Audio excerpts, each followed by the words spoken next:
Wines of Blackwood by Aureus Hertano. Wines of Blackwood by Aureus Hertano. Cyrdiil's love of good food and drink is well known throughout Tamriel, and no imperial table setting is complete without a bottle or jug of rich wine to accompany the meal. Yet, when enthusiasts gather to discuss their favorite vintages, most assume that the only wines that will be discussed are the famous robust red blends of the Clovian Highlands. In this author's estimation, that is a grievous oversight. Every region of the Empire produces wines of some merit, including, of course, the province of Blackwood.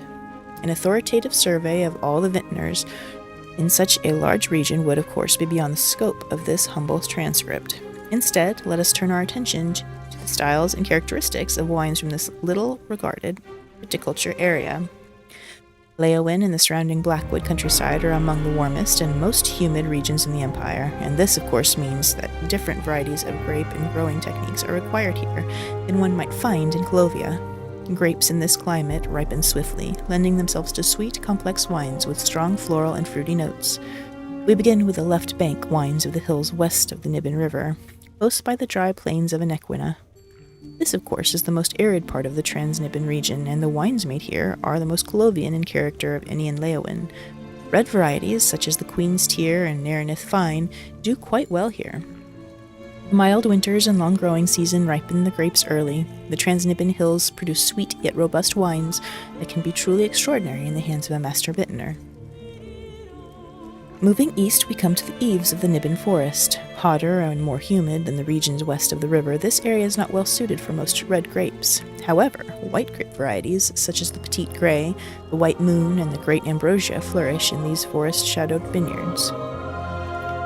They are, of course, among the sweetest and most fruity of all imperial wines, yet that should not detract from any assessment of their quality. Crisp, elegant, and refreshing at their best, the Niben Forest whites need not be shamed in any imperial lord's cellars. Farther east, on the margins of the Black Marsh, we finally come to lands where grapes simply do not do well. Sweltering heat and humidity make the establishment of vineyards all but impossible. Necessity is the mother of invention, of course, so the people of Blackwood's eastern borders instead make wine of a sort from what they have on hand: figs, blackberries, blueberries, and even peaches. One might be forgiven for assuming that these could only produce cloyingly sweet fruit juice, and in many cases one would be correct. But some of these fruit wines are surprisingly balanced and a suitable complement to the spicy cuisine favored in the area.